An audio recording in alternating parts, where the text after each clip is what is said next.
Mes chers élèves, bonjour. J'espère que vous allez bien et je vous souhaite bonne chance. Aujourd'hui, on va essayer de travailler sur un exercice modèle concernant la radioactivité. C'est un exercice moderne d'un examen de session de juin 2016. Bien. D'abord, je vais essayer de lire l'énoncé. La formation de l'hélium à partir du deutérium et du tritium qui sont deux isotopes de l'hydrogène, c'est-à-dire H2 et H3 est une réaction de fusion nucléaire spontanée qui se produit continuellement au cœur des étoiles.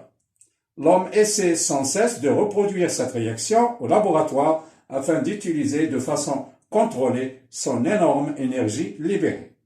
Le chemin est encore long pour surmonter les différents obstacles techniques.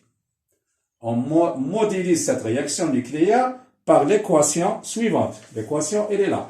H2 plus H3, ce sont deux isotopes d'hydrogène. Comme vous voyez, il s'agit d'une réaction de fusion, va nous donner le noyau de l'hélium plus un neutron. Bien. Il est donné, vous avez la masse de l'hydrogène de 1 et la masse de l'hydrogène 3,1 et la masse de l'hélium, la masse du neutron, et vous avez aussi une unité atomique égale à 931,5 MeV C-2 et 1 MeV égale à 1,6 10-13 joules. Donc, comme vous voyez, la première question, c'est de déterminer les valeurs A et Z du noyau de l'hélium. Automatiquement, qu'est-ce qu'on va utiliser d'après la loi de Soddy, la loi de conservation de Soddy. Donc, qu'est-ce qu'il dit la loi? La somme, on va essayer de travailler, la somme des Z des réactifs égale à la somme des Z des produits. La somme des Z des réactifs, c'est 1 plus 1. Et celle des produits, c'est Z plus 0. Et la conservation aussi des masses, de nombre de masses, c'est-à-dire 2 plus 3, égale A plus 1. Donc, on va déduire que Z égale à 2 et A égale à 5 moins 1, ça fait 4. Donc, on a bien déterminé le nombre Z de l'hélium et celle de A. Donc, le symbole du noyau atomique de l'hélium, il s'écrit de cette manière, c'est 2, 4. Bien. Et de la même façon, on passe à la question numéro 2, c'est de calculer l'énergie libérée par la réaction notée ELIB, c'est-à-dire l'énergie libérée de la réaction. Comme vous voyez, il s'agit d'une équation ou bien d'une réaction de fusion. Il y a dégagement d'une énergie, ce qu'on appelle delta E, c'est l'énergie de désintégration de la réaction. Bien, donc, c'est quoi? Par définition, on a l'énergie libérée égale à la valeur absolue de l'énergie de désintégration. Comme vous savez, l'énergie de désintégration delta E, il est toujours négatif et l'énergie libérée, elle est positive. Donc, on prend la valeur absolue de delta E. C'est quoi delta E? Delta E, c'est la masse des produits moins la masse des réactifs multipliée par CO carré. C'est-à-dire, valeur absolue, la masse des produits, c'est la masse de l'hélium, K2, plus la masse du neutron, 1, 0, moins la masse des réactifs, c'est la masse d'hydrogène H2 plus la masse d'hydrogène H3 Ce sont deux isotopes de l'atome ou bien du noyau d'hydrogène fois CO carré. Après calcul, vous avez les masses que vous avez ici est exprimée en unité atomique U. On trouve une valeur qui correspond à J'ai trouvé une valeur qui correspond à 1,889 fois 10 moins 2U. D'accord? Fois C au carré. Bien. Donc, je remplace l'unité atomique par 931,5 mètres C moins 2. Et je vais tomber sur la valeur suivante, 1,889 fois 10 moins 2, multiplié par 931,5 MeV C moins 2, multiplié par C au carré. Comme vous voyez ici, on peut simplifier par C moins 2, C au carré. Et je trouve que l'énergie libérée, parce que c'est une valeur absolue, c'est moins, donc ça donne une valeur positive, E libéré égale, on a tombé sur la valeur de 17,6 MeV. Et si je veux transformer cette énergie en joules, il suffit de multiplier par 1,6, 10 moins 13 joules. Bien. Donc, maintenant, on passe à la question numéro 3.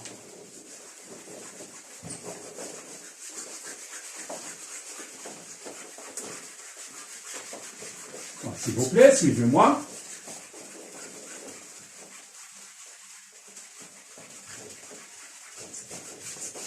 La question numéro 3. Donc, je vais d'abord essayer de lire la question et vous allez essayer de me suivre, s'il vous plaît. La question numéro 3, c'est la suivante. Un échantillon de sol contient du tritium radioactif. À l'instant t égale à 0, l'activité de cet échantillon est à 0, égale à 2 fois 10 puissance 6 becquerel. C'est-à-dire, à t égale à 0, on a l'activité radioactive à 0 égale à 2 fois 10 puissance 6 becquerel. Comme vous savez, l'activité de radioactif est exprimée en becquerel. Bien. Et à un instant T1 égale à 4 ans, cette valeur devient A1 égale à 1,6 fois 10 puissance 6. 1,6 fois 10 puissance 6 becquerel. Bien. Déterminer l'activité A2 de cet échantillon à l'instant T2 égale à 12,4 ans. C'est-à-dire, la question, c'est la suivante. Calcul de l'activité A2, notez A2, à l'instant T2, à l'instant T2 égale à 12,4 ans. Bien. Alors, on va essayer de travailler sur la relation de décroissance radioactive. Donc, qu'est-ce qu'on connaît? On connaît que soit A de T égale à 0 exponentielle moins lambda fois T. Avec lambda, c'est ce qu'on appelle la constante de désintégration.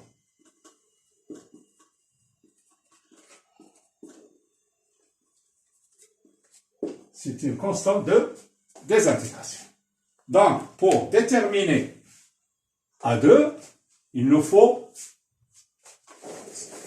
d'abord donner la valeur de lambda, ce qu'on appelle la constante de désintégration.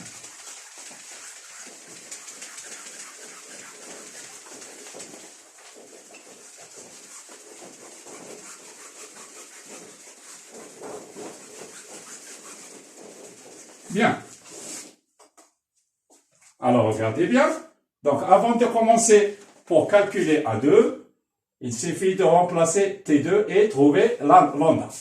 Alors, qu'est-ce que je vais faire? Je vais essayer de trouver lambda à partir des valeurs de A1 et A0. Bien.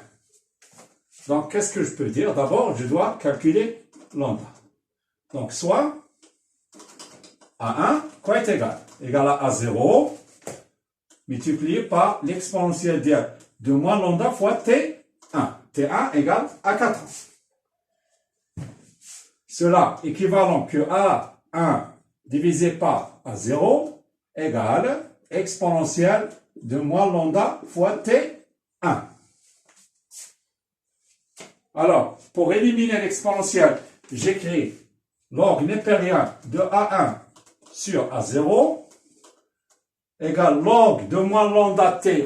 Comme vous savez en mathématiques, log népérien de l'exponentielle de x c'est x. Donc ici, je tombe sur la valeur moins lambda fois t.